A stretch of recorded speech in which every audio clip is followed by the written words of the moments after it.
नमस्ते दोस्तों। आज का डेट है 27 जनवरी 2024 और अभी हम डिस्कस करेंगे द हिंदू के कुछ इंपॉर्टेंट आर्टिकल्स हिंदी में। तो सबसे पहला जो आर्टिकल है 26 जनवरी के शुभ अवसर पे, रिपब्लिक डे के शुभ अवसर पे भारत के जो चीफ गेस्ट थे वो फ्रांस के राष्ट्रपति इमैनुअल मैक्रोन थे, जो भारत की यात्रा पर आए थे। इसी बीच भारत और फ्रांस के बीच अनेक संबंध स्थापित किए गए, जिसमें रक्षा के क्षेत्र को और मजबूत करने के लिए सह डिजाइन, ठीक है, उसके बाद सैन्य हार्डवेयर, सह विकास, ठीक है, कोऑपरेटिव डेवलपमेंट, कोऑपरेटिव डिजाइन, ठीक है, ये सारी चीजों का एक नया रोड मैप तैयार किया गया है दोनों देशों के संयुक्त रूप से। ठीक है, तो इसके बारे में कुछ चीजों को पढ़ लेंगे और इसमें अन्य क्षेत्र जैसे कि वायु, अंतरिक्ष हो गया, समुद्री युद्ध हो गया, भूमि युद्ध हो गया, इन सभी चीजों पे बात की गई और रोबोटिक्स और एआई दोनों के टेक्नोलॉजी पे भी आगे बढ़ने के लिए संयुक्त रूप से दोनों कदम बढ़ाएंगे। ठीक है, और आगे दोनों देशों ने अभी हाल ही में लाल सागर में जो संघर्ष की स्थिति बनी हुई है, लगातार जो विभिन्न व्यापारिक जहाजों पे हमला किए जा रहे हैं हौतीज के द्वारा, तो उस पर भी विचार की जा रही थी कि बहुत बड़ी मात्रा में भारत का जो व्यापार होता है वो रेड सी के द्वारा होता है, तो इस पर भी वार्तालाप की जा रही है कि कैसे उसको उस क्षेत्र को नियंत्रित किया जाए। तो इसके बारे में विस्तार से पढ़ लेंगे। उसके बाद अगला आर्टिकल है कि कांजीरंगा नेशनल पार्क में एक दुर्लभ सुनहरा बाघ को देखा गया है। ठीक है, तो उसके बारे में कुछ चीजों को हम लोग जान लेंगे कि क्यों होते हैं सुनहरा दुर्लभ बाघ। मेनली जो बचपन के समय में जब उनकी वृद्धि होती है तो उसी विकास चक्र के दौरान काले रंग के उत्पादन को प्रभावित कर देता है और बाघ के रंग को सामान्य नारंगी काली धारी से भिन्न कर देता है और इसी प्रकार से दुर्लभ सुनहरा बाघ बन जाता है। ठीक है, और वो कलर चेंज हो जाता है। तो ये सिंपली कहा जाता है कि सफेद बाघ हो या फिर काला बाघ हो, यह भी एक रंग का रूप है, न कि कोई अलग उप प्रजाति है। तो यह ध्यान रखिएगा, ये कोई अलग उप प्रजाति नहीं है। तो इसके बारे में पढ़ लेंगे और उसके बाद कुछ चीजों को हम लोग ध्यान से देख लेंगे कि काजीरंगा नेशनल पार्क न्यूज में आया है, तो इस नेशनल पार्क की महत्ता बढ़ जाती है। तो यहाँ कौन कौन से महत्वपूर्ण जीव जंतु रहते हैं और इसकी स्थापना कब हुई थी, ये यूनेस्को में कब लिया गया था, हर एक चीज को विस्तार से देख लेंगे। उसके बाद अगला आर्टिकल है, केंद्र सरकार यह स्पष्ट करता है कि आधार कार्ड नागरिकता और जन्म तिथि का प्रमाण नहीं है। ठीक है, यहाँ पे कल ही नोटिफिकेशन में आया है कि यूनियन गवर्नमेंट ने ऐसा घोषणा किया है कि आधार कार्ड जो है वो नागरिकता मतलब सिटीजनशिप और डेट ऑफ बर्थ के सर्टिफिकेट के रूप में उपयोग नहीं किया जा सकता है। ठीक है, तो इसके बारे में कुछ चीजों को हम लोग विस्तार से पढ़ लेंगे। उसके बाद काजीरंगा नेशनल पार्क से संबंधित 2 एमसीक्यू को डिस्कस करेंगे और उसके बाद एक एमसीक्यू जो है वो आधार कार्ड से संबंधित एमसीक्यू डिस्कस करेंगे, जो दोनों जो है वो यूपीएससी के प्रीवियस ईयर क्वेश्चंस है। ठीक है, तो आइए शुरू करते हैं आज का डिस्कशन। तो सबसे पहला जो है वो India France defence ties take a bigger leap, मतलब कि भारत फ्रांस का रक्षा संबंध बड़ी छलांग ली है। ठीक है, इसमें कुछ महत्वपूर्ण बातें देख लेते हैं, जैसे हस्ताक्षरित प्रमुख समझौते में रक्षा औद्योगिक रोड मैप तैयार किया गया है। इसमें सैन्य हार्डवेयर के साथ साथ सह डिजाइन, सह विकास में भविष्य में दोनों देशों का एक दूसरे को सहयोग करने की परिकल्पना की गई है। ठीक है, भारत और फ्रांस में रक्षा क्षेत्र करीब आने वाले हैं। ठीक, दोनों देशों के द्वारा रक्षा के क्षेत्र में अपने संबंधों को मजबूत किया जा रहा है और एक रक्षा औद्योगिक रोड मैप को अंतिम रूप दिया जा रहा है। ठीक है, यही बातें हैं यहाँ पे। और अन्य क्षेत्रों में भी दोनों देशों का एक दूसरे को सहयोग रहेगा, जैसे वायु में युद्ध जितने भी होते हैं, अंतरिक्ष में युद्ध, समुद्री युद्ध, भूमि पे युद्ध, रोबोटिक्स और एआई, आर्टिफिशियल इंटेलिजेंस संबंधित विभिन्न प्रकार के प्रौद्योगिकियों पर भी ध्यान केंद्रित किया जाएगा। ये अन्य क्षेत्र हैं, ठीक है, जिसपे भी वार्तालाप की गई है। तो गणतंत्र दिवस समारोह में मुख्य अतिथि रहे मैक्रोन ने सबसे पहले 25 जनवरी को फ्रांस के राष्ट्रपति इमैनुअल मैक्रोन जो है वो जयपुर का दौरा किए थे। ठीक है, और वहां के संस्कृति महत्व को वो जाने थे और मोदी के साथ द्विपक्षीय संबंध और क्षेत्रीय एवं वैश्विक मुद्दे पर बातचीत की, जिसमें सबसे प्रमुख चर्चा हुआ था लाल सागर में जो संकट उत्पन्न हो गया है और यूक्रेन युद्ध, यूक्रेन और रूस का जो युद्ध चल रहा है उस पर भी चर्चा की गई। इससे पहले दिनों में मैक्रोन ने 2030 तक फ्रांसीसी संस्थानों में 30,000 भारतीय छात्रों को लक्षित किया गया है कि मतलब 30,000 भारतीय छात्र चाहें तो वो फ्रांसीसी इंस्टीट्यूट में जाकर पढ़ सकते हैं। ठीक है, उसके बाद फ्रांसीसी राष्ट्रपति ने यह भी कहा कि फ्रेंच सीखने के लिए नए रास्ते शुरू करने के लिए कदम बढ़ाए जा रहे हैं, जैसे अलायंस फ्रैंकाइज नेटवर्क का विकास किया जा रहा है, जिससे कि ज्यादा से ज्यादा लोग फ्रेंच सीख सके। और गैर फ्रेंच भाषियों के लिए भी अंतर्राष्ट्रीय कक्षाएं शुरू की जा रही है और फ्रांस में पढ़ाई करने वालों के लिए वीजा प्रक्रिया को भी आसान करने की बात की गई है फ्रांस के राष्ट्रपति इमैनुअल मैक्रोन के द्वारा। ठीक है, उसके बाद आगे इन दोनों पक्षों के द्वारा कहा गया है कि रक्षा अंतरिक्ष सहयोग को बढ़ावा देने के लिए एक आशय पत्र पर हस्ताक्षर करने पर भी सहमति बनी है, जिसमें लक्ष्य रखा गया है अंतरिक्ष में टकराव, पृथ्वी की निगरानी, मतलब अपने अपने देश के चारों तरफ क्षेत्रों की निगरानी की बात की जा रही है और रिमोट सेंसिंग जैसी अन्य गतिविधियों को रोकने के लिए अंतरिक्ष स्थिति जन्य जागरूकता को बढ़ाने की बात की जा रही है। उसी को कहा जाता है स्पेस सिचुएशनल अवेयरनेस। ठीक है, इसी को बढ़ावा देने की बात की जा रही है फ्रांस और भारत के द्वारा। न्यू स्पेस इंडिया लिमिटेड ने उपग्रह प्रक्षेपण पर फ्रांस के एरियन स्पेस के साथ एक समझौता ज्ञापन पर भी हस्ताक्षर किया। इसी में आगे कहा जाता है कि लाल सागर में व्यावधान पे भी प्रमुख चर्चा की गई है, जिससे कि दोनों देश का बहुत बड़ी भाग में जो है व्यापार प्रभावित हो रहा है। ठीक है, सबसे ज्यादा जो व्यापार होता है वो जल के मार्ग से होता है और सबसे ज्यादा जो जलीय मार्ग उपयोग किया जाता है वो रेड सी का मार्ग उपयोग किया जाता है, जहां पे विभिन्न प्रकार के हमले किए जा रहे हैं हौथीस के द्वारा। उसी को नियंत्रित करने की बात की जा रही है भारत और फ्रांस के बीच में। तो फ्रांस स्थित एयरबस हेलीकॉप्टर्स ने कहा कि भारत में हेलीकॉप्टरों के लिए अंतिम असेंबली लाइन स्थापित करने के लिए टाटा समूह के साथ साझेदारी किया गया है। ठीक है, ये ध्यान रखिएगा कि टाटा समूह के साथ साझेदारी किया गया है, जिससे कि भारत के लिए और विभिन्न पड़ोसी देश को अगर हेलीकॉप्टर्स बनाने के लिए आवश्यकता है तो भारत में भी स्थापित किया जाएगा प्लांट। ठीक है, और पड़ोसी देशों को निर्यात करने के लिए भी अपनी सिविल रेंज से एयरबस, ये याद रखिएगा एयरबस H125, सिर्फ H125 भी दे सकता है अगर क्वेश्चन में, तो ये ध्यान रखिएगा कि ये हेलीकॉप्टर की बात की जा रही है जिसका उत्पादन जो है वो भारत और फ्रांस के संयुक्त रूप से किया जाएगा। ठीक है, और फ्रांस में मास्टर्स करने के लिए अगर पढ़ाई में मास्टर्स करना चाहते हैं, एमए करना चाहते हैं, एमबीए करना चाहते हैं, तो उसके लिए भारतीय छात्रों के लिए 5 साल का, ये याद रखिएगा, शेंगेन वीजा प्रावधान सक्रिय किया जाएगा। तो शेंगेन वीजा प्रावधान जो है वो मास्टर्स पूरा करने के लिए है और इस यात्रा में भारत द्वारा, अभी जो भारत में फ्रांस के राष्ट्रपति की यात्रा हुई है उसमें भारत द्वारा राफेल समुद्री विमान या फिर स्कॉर्पियन पनडुब्बी की खरीद पर कोई भी घोषणा या फिर वार्तालाप नहीं की गई, ये ध्यान रखिएगा। तो लाल सागर में विकास के संबंध में संभावित व्यवधान और समुद्री क्षेत्र में होने वाली वास्तविक चीजों जो वाणिज्यिक शिपिंग में व्यवधान पैदा कर रही है, गंभीर चिंता का विषय है और दोनों देश के नेता, चाहे वो भारत के प्रधानमंत्री हो या फिर फ्रांस के राष्ट्रपति हो, ने इस पर ध्यान केंद्रित किया और इस पर एक सही निर्णय की बात की जा रही है। ठीक है, यहाँ पे डिजिटल हेल्थ और एग्रीकल्चर की तरफ भी दोनों देश अपने कदम बढ़ा रहे हैं। कृषि के क्षेत्र में विकास करने के लिए भी दोनों देश एक साथ आ रहे हैं। ठीक है, तो ये था पूरा का पूरा आर्टिकल कि भारत में जो है वो फ्रांस के राष्ट्रपति का आगमन हुआ, उससे क्या क्या समझौते किए गए और किस किस क्षेत्रों पे ध्यान केंद्रित किया गया, हम लोगों ने विस्तार से पढ़ा। अब देखते हैं अगला आर्टिकल। इसमें कहा जाता है कि रेयर गोल्डन टाइगर स्नैप्ड इन काजीरंगा नेशनल पार्क, जो कि असम में सिचुएटेड है। ठीक है, तो हम लोग कुछ चीजें जान लेते हैं कि रेयर गोल्डन टाइगर कैसे होता है, उसका रंग कैसे बदल जाता है। ठीक है, उसको हम लोग ध्यान से देख लेते हैं। जैसे असम के काजीरंगा नेशनल पार्क में एक दुर्लभ सुनहरा बाघ देखा गया। तो सफेद बाघ हो या फिर काला बाघ हो, यह भी एक प्रकार का रंग रूप है, न कि कोई अलग उप प्रजाति है। ठीक है, ये ध्यान रखिएगा। और अपने सुनहरे या हल्के सुनहरे रंग और लाल भूरी धारियों के लिए जाना जाने वाला गोल्डन टाइगर रंग जो है वो वाइट बैंड, ये याद रखिएगा, वाइट बैंड एक अवशिष्ट लक्षण होता है।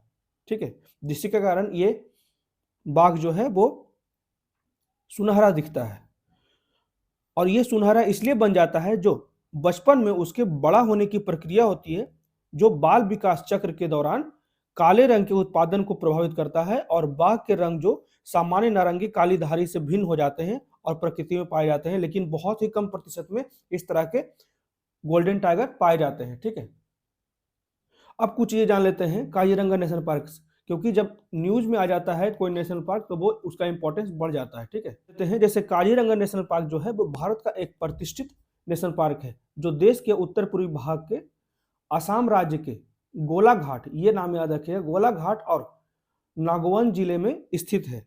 इसका निर्माण जो है वो 1904 में हुआ था और 1974 में राष्ट्रीय नेशनल पार्क का दर्जा दिया गया था और इसे 2007 में बाघ अभ्यारण्य भी घोषित किया गया। काजीरंगा को 1985, ये याद रखिएगा, में अपने अद्वितीय प्राकृतिक वातावरण के लिए यूनेस्को द्वारा विश्व धरोहर स्थल घोषित किया गया। ठीक है, तो ये ध्यान रखिएगा। और पार्क को वर्ल्ड लाइफ इंटरनेशनल सोसाइटी द्वारा एक महत्वपूर्ण पक्षी क्षेत्र के रूप में भी पहचाना गया, क्योंकि यह प्रवासी और निवासी पक्षियों की विभिन्न प्रजातियों का भी घर है। और यह जो है, ये ध्यान रखिएगा, यह जो है काजीरंगा नेशनल पार्क जो है वो ब्रह्मपुत्र नदी के तट पे है और यह प्रमुख रूप से 4 बड़ी प्रजातियां यहाँ पे रहती, जैसे गेंडा, हाथी, रॉयल बंगाल टाइगर और एशियाई जल भैंस के लिए भी जाना जाता है। और ये जो है काजीरंगा नेशनल पार्क जो है वो NH-37 से होकर गुजरती है। यहाँ पे डिफ्लू नदी इसके माध्यम से ही गुजरता है। ठीक है, और इसके परिदृश्य को चिन्हित किया गया है कि उष्णकटिबंधीय, कभी कभी यूपीएससी में इस तरह का सवाल पूछ जाता है, क्लाइमेट से संबंधित भी ऑप्शंस दे दिए जाते हैं नेशनल पार्क का। ठीक है, तो यहाँ पे ध्यान रखिएगा, ये उष्णकटिबंधीय नम मिश्रित पर्णपाती वन और उष्णकटिबंधीय अर्ध सदाबहार वन, लंबी घास, खुले जंगल और छोटी घास यहाँ पे मौजूद है। ठीक है, तो ये था पूरा का पूरा जानकारी, जिसमें हम लोगों ने जाना कि काजीरंगा नेशनल पार्क की क्या महत्ता है और कैसे ये नेशनल पार्क बना, कब बना, बाघ अभ्यारण्य कब बना, इसको यूनेस्को द्वारा अद्वितीय प्राकृतिक वातावरण के रूप में कब घोषित किया गया, हर एक चीज को हम लोगों ने विस्तार से पढ़ा। अब बढ़ते हैं, इसे समझ एक क्वेश्चन देख लेते हैं। ठीक है, इसमें कहा जाता है निम्नलिखित जानवरों पर विचार करें। ये 2021 में यूपीएससी में क्वेश्चन आया था। ठीक है, तो इसका पहला जो है हेड घोग, दूसरा जो है मरमोट, तीसरा जो है छिपकली। तो शिकारियों द्वारा पकड़े जाने की संभावना को कम करने के लिए उपरोक्त में से कौन सा जीव अपने कमजोर हिस्से को लपेट लेता है, ठीक है, या फिर बचा लेता है? तो क्या हो जाएगा इसका सही उत्तर? तो इसका सही उत्तर हो जाएगा 1 और 3। ठीक है, ये ध्यान रखिएगा, हेड घोग और छिपकली। अब देखते हैं अगला क्वेश्चन। भारतीय हाथियों के संदर्भ में, ये 2020 में क्वेश्चन आया था कि भारतीय हाथियों के संदर्भ में निम्नलिखित कथनों पर विचार करें। पहला स्टेटमेंट है, हाथियों के समूह की मुखिया एक मादा होती है। दूसरा, अधिकतम गर्भधारण अवधि 22 महीने हो सकती है। तीसरा जो है, एक हाथी सामान्यतः 40 वर्ष की आयु तक ही बच्चा दे सकता है, बच्चा पैदा करने की क्षमता होती है। चौथा स्टेटमेंट है, भारत के राज्यों में हाथियों की सबसे अधिक आबादी केरल में है।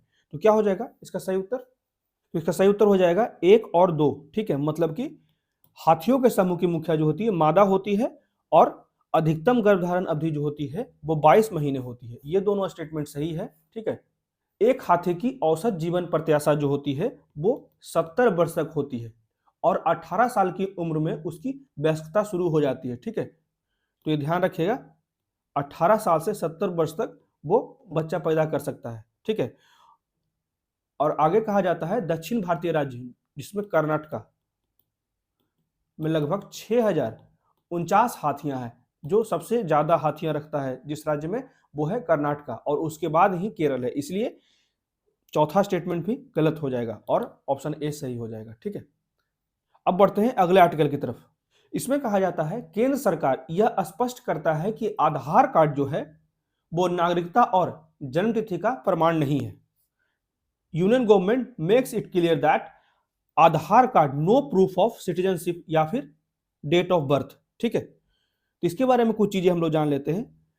तो नए आधार कार्ड और पहचान दस्तावेज के पीडीएफ संस्करण में एक स्पष्ट अस्वीकरण शामिल होना शुरू हो गया। अब जो नया पीडीएफ आ रहा है, आधार कार्ड अगर आप बनवाते हैं तो या फिर कुछ चेंजेस कराते हैं तो नया पीडीएफ में ये ऑलरेडी शामिल करके आता है। जैसे यहाँ पे देख सकते हैं कि Aadhaar card is proof of identity not a citizenship. यहाँ पे अब आएगा डेट ऑफ बर्थ भी यहाँ पे इंक्लूड कर दिया गया है। ठीक है, तो यही बात यहाँ पे कहा जा रहा है कि आधार कार्ड जो है वो पहचान का प्रमाण है। ठीक है, is a proof of identity, नागरिकता, सिटीजनशिप या फिर जन्म प्रमाण पत्र के रूप में आधार कार्ड का अब उपयोग नहीं किया जा सकता है। सरकारी विभागों और अन्य संगठनों का उन उद्देश्यों के लिए उसका उपयोग न करने का संकेत दिया गया है। ठीक है, आधार कार्ड कभी भी नागरिकता का प्रमाण नहीं रहा है, क्योंकि विदेशी नागरिक भी इसे प्राप्त कर सकते हैं। यदि विदेशी नागरिक भी भारत में 180 दिन तक लगातार में रहते हैं तो वे भी आधार कार्ड प्राप्त कर सकते हैं। इसलिए कभी भी आधार कार्ड को एक सिटीजनशिप के सर्टिफिकेट के रूप में नहीं माना जा सकता, नागरिकता के प्रमाण के रूप में नहीं माना जा सकता है। हालांकि विभिन्न सरकारी विभाग इसे नागरिकों या फिर वयस्कों के आरक्षित उद्देश्यों के लिए भी उपयोग करते हैं भारत में। जैसे उदाहरण के लिए भारत का निर्वाचन आयोग स्पष्ट रूप से लोगों को वोट देने के लिए नामांकन हेतु जन्म तिथि के प्रमाण के रूप में आधार को स्वीकार करता है। ठीक है, डेट ऑफ बर्थ का तो उपयोग बहुत जगह, अभी बच्चे का जो एडमिशन होता है 10th में, जब वो उसका रजिस्ट्रेशन कराया जाता है तो आधार कार्ड का उपयोग होता था। अब इसे बंद कर दिया जाएगा, क्योंकि यहाँ पे क्लियर कह दिया गया है केंद्र सरकार के द्वारा कि आधार कार्ड का उपयोग डेट ऑफ बर्थ के सर्टिफिकेट के रूप में नहीं किया जा सकता है। तो दस्तावेज पर प्रमुखता से छपे नए स्पष्टीकरण ऐसे विभिन्न प्रकार का जो उपयोग है, जैसे चुनाव आयोग द्वारा उपयोग किया जाता था, को चुनौती दी जा सकती है। तो इसी का सब सर्वोत्तम प्रयोग किया गया, तो इसी का सर्वोत्तम प्रयोग किया गया ईपीएफओ के द्वारा। ठीक है, ने 16 जनवरी को एक परिपत्र जारी कर जन्म तिथि के प्रमाण पत्र के रूप में स्वीकार्य दस्तावेज की सूची से आधार कार्ड को हटा दिया गया। ठीक है, डेट ऑफ बर्थ को verification of date of birth, ठीक है, यहाँ पे क्लियर लिखा गया है EPFO has removed Aadhaar as verification of date of birth, मतलब कि डेट ऑफ बर्थ के वेरिफिकेशन के रूप में आधार कार्ड को हटा दिया है।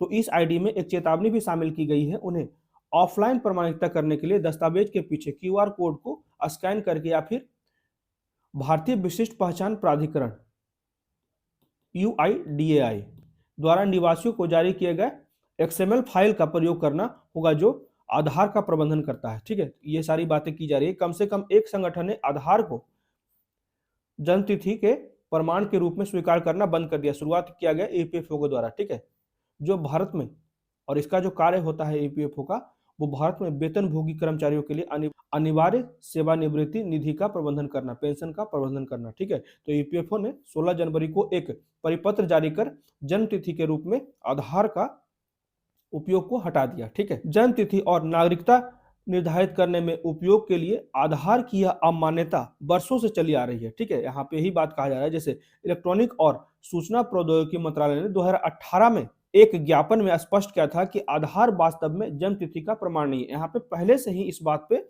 वार्तालाप की जा रही है। ठीक है, तो ये 2018 में ही इलेक्ट्रॉनिक और सूचना प्रौद्योगिकी के मंत्रालय में कहा गया था कि आधार जो है वो वास्तव में डेट ऑफ बर्थ का सर्टिफिकेशन नहीं करता है, जैसा कि जन्म तिथि आवेदकों द्वारा दिए गए एक अलग दस्तावेज पर आधारित है। ठीक है, इसी में आगे कहा जाता है कि पिछले साल बॉम्बे हाई कोर्ट के एक फैसले में इस बात पर जोर दिया गया था, जिसे दिसंबर 2023 में UIDAI द्वारा जारी एक सर्कुलर में उद्धृत किया गया, जिसने संगठनों को इस तथ्य की याद दिलाई। लेकिन यह चेतावनी सभी भारतीय निवासियों को, अब जितने भी लोग नए आधार कार्ड का PDF निकाल रहे हैं, उसमें सभी में शामिल होकर आ रहा है कि आधार कार्ड का उपयोग आप नागरिकता या फिर जन्म तिथि के वेरिफिकेशन के लिए नहीं कर सकते हैं। ठीक है, तो इन चेतावनी में शुरुआत किया गया, पिछले साल ही उल्लेख कर दिया गया था। ये ध्यान रखिएगा कि पिछले साल ही ये उल्लेख कर दिया गया था, जैसे कि हम लोगों ने फिगर में देखा कि जो आधार है वो नागरिकता का प्रमाण नहीं है, लेकिन इस साल इसमें कुछ चीजें ऐड की गई कि अब जो है स्पष्ट कर दिया गया कि आधार जो है वो जन्म तिथि का प्रमाण भी नहीं है। ठीक है,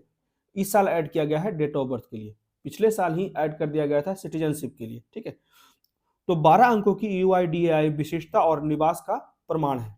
ठीक है, निवास का प्रमाण है, लेकिन विभिन्न सरकारी एजेंसियां इसे स्वीकार करती है और अक्सर स्टैंड अलोन आधार पर किसी भी नागरिक द्वारा अपनी पहचान स्थापित करने के लिए UIDAI या फिर 12 अंकों का उपयोग किया जाता है। ठीक है, तो ये था पूरा का पूरा आर्टिकल, जिसमें हम लोगों ने आधार के बारे में पढ़ा, कुछ चेंजेस किए गए हैं सरकार के द्वारा, केंद्र सरकार के द्वारा, जिसमें क्लियर कहा गया है कि आधार कार्ड का अब उपयोग नागरिकता या फिर जन्म तिथि के प्रमाण पत्र के रूप में नहीं होगा। ठीक है, अब इसी संबंधित एक क्वेश्चन हम लोग देख लेते हैं। निम्नलिखित कथनों पर विचार करें। आधार कार्ड का उपयोग नागरिकता या अधिवास के प्रमाण के रूप में किया जाता है। दूसरा स्टेटमेंट है, एक बार जारी होने के बाद आधार कार्ड आधार नंबर को जारीकर्ता प्राधिकरण द्वारा निष्क्रिय या छोड़ा नहीं जा सकता। यह भी गलत है, तो इसका सही उत्तर हो जाएगा डी।